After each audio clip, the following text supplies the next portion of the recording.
long panel, cool concept we're going to talk about. Let's do the briefest round of intros before we kick into it. I'll go really briefly.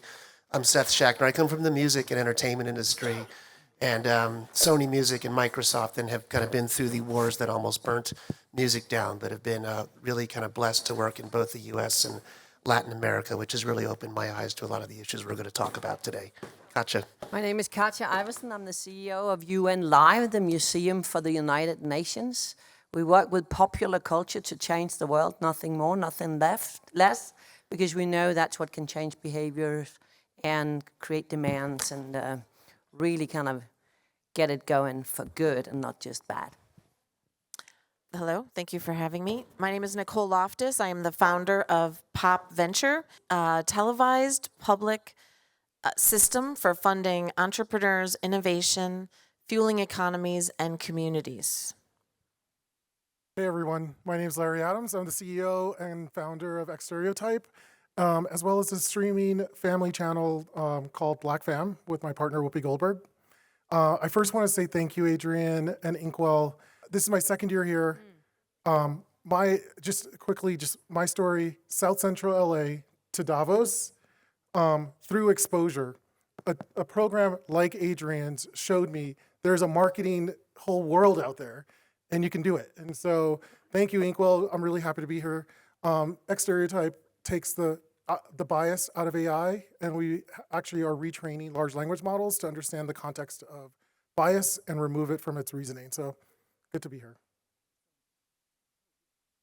Happy MLK Day, everyone. Very nice to see you. Yes, happy MLK Day. I am the Queens Deputy Borough President, Ebony Young, which is basically the Vice President of Queens. The most dynamic introduction is that we lead the most diverse place to live on the planet. More to come.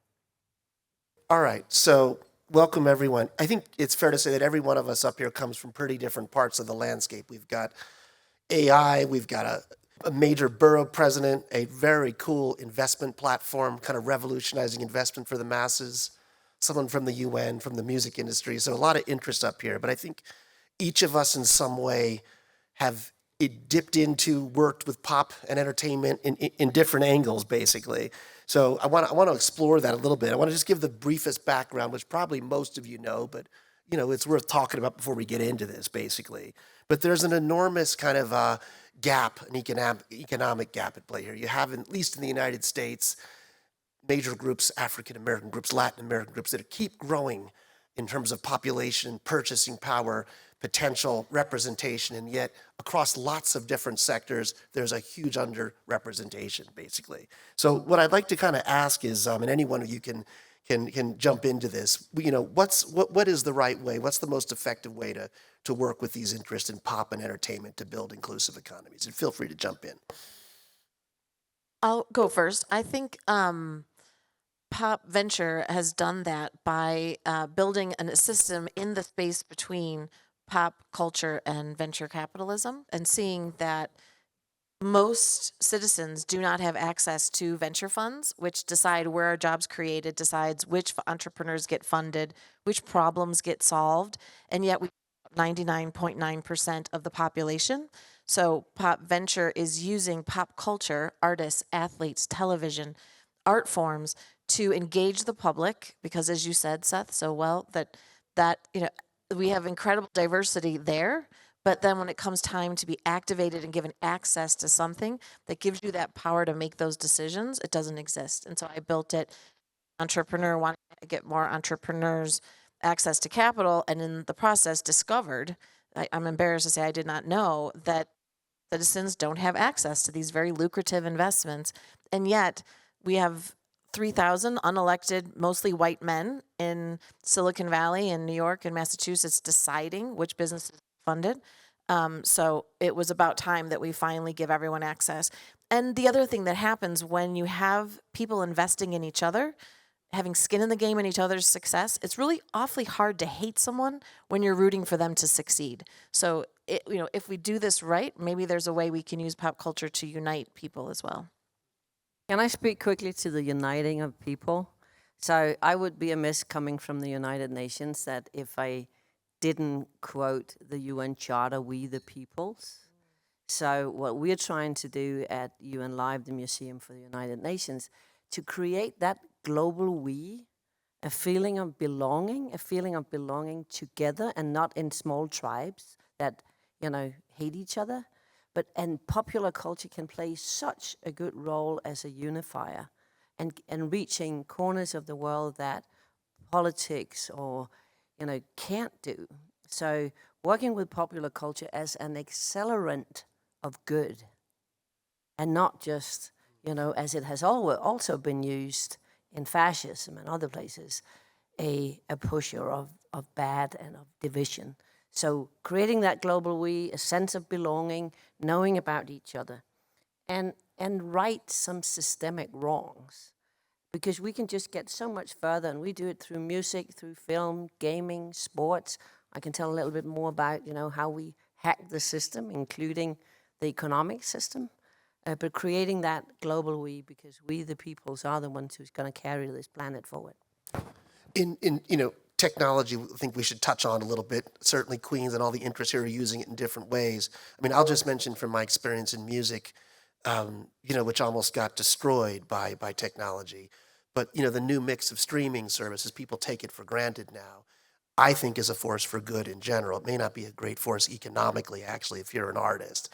But the global mix of hearing a vibe from Puerto Rico or Colombia or Africa, just if it's cool in wherever territory, it can be pulled and can be made viral, and suddenly you have a Bad Bunny or you have a J Balvin or someone that people just see as a global phenomenon. Yeah, absolutely. So the term CSF, curation, support, and funding, those three things are the equivalent to real activation. You hear activating so many times, but no one tells us how to do that in a way that's productive, in a way that produces relevant and sustainable outcomes. But what Queens is doing right now, because New York City has a very real problem, under the state of tech in New York City, we really looked at the data supported by Google, HRNA, and ABNY. And of course, brown and black people sat at the very bottom of that data. And our borough president, Donovan Richards, and myself said, we got to do something about this. So we must create ecosystems around spewing change under curation, support, and funding. Through that ecosystem, we looked at what information looks like at a different level, activation, collaboration, and real wealth building. And no more with the wealth building. What does dynastic wealth building look like? Changing a dynasty for people of color. It means looking at Queens as the model. Queens is the most diverse place to live on the planet. There is no reason why the folks here at the World Economic Forum should not be prototyping in Queens, New York City. All of the activating that we want to try would be amazing in this area. So what we want to do is really think through outcomes, production of those outcomes, and from that started GTIC, the Global Tech and Innovation Center, that will be opening up mid-year of this year, hyper-focusing on brown and black tech entrepreneurs in seed and Series A. Pre-seed, they get money thrown at them. At the seed and Series A level, we're curating, supporting them with the knowledge, tools, and resources they need, and then spewing out the funding necessary that they need to enhance and succeed through technology. So those are some of the activation pieces. I think fundamentally, we need to change the definition of diversity and take back control of the narrative when it comes to popular culture. Like, we code pop culture, and it's really white culture. And the new majority is the old minority, right? And so, and again, even that paradigm doesn't benefit us. So actually taking back diversity as a strength, and reframing how people view people that look like me, that look like us. And communities of people that look like us get branded in a way that you can't, you miss out on what is actually fundamentally there, which is opportunity. There's customers there are entrepreneurs there. There are 100 million ways that you can actually take from a capital mindset advantage of diverse communities. But what we do as a popular culture is we make urban, we make Latin music. It's like, what are you talking about? It's the genres and the old segmentation models is what's holding us back. So moving forward, we need to redefine the architecture in which we value success, which we value who is driving the conversation, and we start to like demand regime changes. And technology is only making it worse. It's actually codifying the old systemic ways. It's really, and we think about AI, AI could be either a huge accelerant for change and changing mindsets and driving behavioral change, or it could be a hyper accelerant to reinforce the old ways. And so we have to lean in. I think it's an extremely important point, and I wanted to touch a little bit on marketing and go back into the technology a little bit. But talking about diverse communities, let's bring up the United States Latin population, for example. Roughly 60 million people.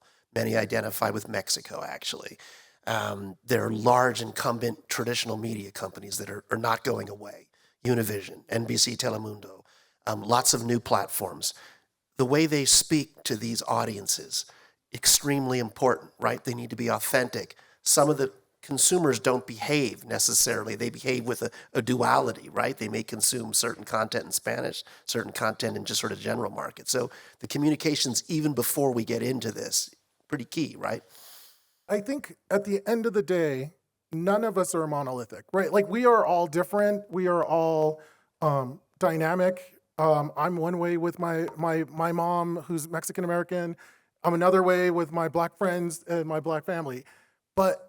And this is what the segmentation does. It makes you make choices that are actually false indicators of what's success or what person identifies with. And we saw that in this year's election. Like I know it's going to keep coming up, Sure. but we saw this monolithic approach to voters. You know, it was, oh, women should be thinking this way. Right. Minorities should be thinking this way. But at the end of the day, what we all want is not just like to survive and to get by. We want to thrive, and we want to actually drive prosperity for our families. And no one was talking about that to us. They were not talking to that sort of key piece. And that has very little to do with your identity as much as it has to do with your values. And so much of our data is focused on identity. And so much of marketing decisions are focused on identity that you miss out on authenticity and connection with your actual targets. And so creating new data models is important. Creating new understandings of a diverse experience and a human experience is key to success. And now with new technology, that's just going to be happening so much faster. And we're now seeing the movement from, I say this often, the world is going to pass over Black people for decisioning and give it right to the computers. You know, they will give AI power before they give people of color power to make decisions and to drive change. So what we need to do as people of diverse backgrounds is lean into big tech and actually start to demand more transparency or create their competitors. A lot of these companies just started in our lifetimes and now are driving the entire political structure of the US. Like, it's insane to me to think about at the inauguration, you have like CEOs of like the social media. It's like, what does he know? What do they know? We know better, but like they are driving the conversation because they've aggregated the data, they've aggregated engagement, and they've changed popular culture to identify with their vision. So that unstereotyping or de-stereotyping, it's been interesting to follow so many years in Davos when first time it was spoken about marketing and unstereotyping. It's not a long time ago. Now we are to the next level, and thanks to you, Larry, for doing a lot of that. But I also want to say we also need to hack the system for the planets. It's people and planet. Just going to give an example. You know, popular culture. We know that nobody can do everything, but everybody can do something. Right now, UN Live and Fingerprint Production are shooting in India. Dope. Defenders of planet Earth. And it's about ordinary people doing extraordinary things. But it's not a documentary that everybody says they watch but don't. It is a light entertainment show done with comedians and Bollywood and a 5-year-old influencer in sustainability. It's cute, it's fun, and it shows that everybody can do something. And it comes with an engagement arm so everybody can step up and become a doper. That's one. That's really showing the power of people and how we can make that change we need. So, and then the system hack we also need to do. Do you know the oldest, most underpaid artist on the planet? It's nature. And now nature, you can follow nature with capital letters on Spotify and the other platforms. When you do that and listen to nature's own nature sounds, royalties go back to nature. Big artists mixing nature's nature sounds into their music. We're hacking the royalty system, and it goes back to conservation. So it's really, we need to tackle the economy, we need to influence people, but we can't just do one of those things. We have just a couple of minutes left, and we are here to talk about pop culture. So I just want to throw the old school notion, the entertainment notion. What about celebrities? What about pop culture? Is there still a role for this in this current landscape, or do you think that model's going away and is going to be washed over by tech or global affairs or what? No, I think it's going to become more important that I think the last panel was talking about having people to look up to and having people that you aspire to, and art forms and popular art in itself has been moving people since the beginning of time, since we've been keeping track of things, right? So, but I do challenge the artists and athletes that we interview at Pop Venture to talk more about their entrepreneurial journey, about becoming the artist. Their art form is their first entrepreneurial endeavor. And then also to shift, instead of saying, go buy my product, come invest with me, come join me. Join me in this endeavor of investing, because that's an entrepreneurial act, and that's how we can unite people by doing that. So I think it's a challenge and to lean into it. Yeah, and it's not about fitting in a paradigm, it's about curating our own. And once that happens with the right leverage of curation, support, and funding, you see a shift. And what happens in that shift is our diverse populations begin to not just drive the culture, but drive the investment, drive the business, drive the outcomes. Enough of signing off on legal documents that give other people power, right? Take back your own power. Beyonce does that very well. I don't need to sign a document. I'm doing my own thing in my own way, in the way that I want to do it. Imagine if that was quadrupled and tripled and people started coming in with that mentality in a diverse way. What would happen to the system? It'd rock it. It completely rocked the system. So create our own paradigms and move forward in a way that we've never moved before. And hopefully technology will help it. I think social media Absolutely. does have a good point of aggregating audience so they can hear directly. Anyone else for a last wrap up before we go? Larry? Oh, I think I think, Ebony, you brought this up, and we, at the end of the day, have to realize we live in a capitalist society, and we all want to do good, but we need to do good that returns on investment. And we need to focus on, yes, nonprofits are great, but we need more for-profits that are run by people that look like us, and we need more billionaires in this mix that are from our experience. But to the point of celebrities, we're in a world now where, to Nicole's point, authenticity, being involved in your community actually matters. The curation of your image is no longer enough. You have to actually live and walk the walk. And I think that transformation happens not just because it's the authentic thing to do, but because it returns outsized capital back.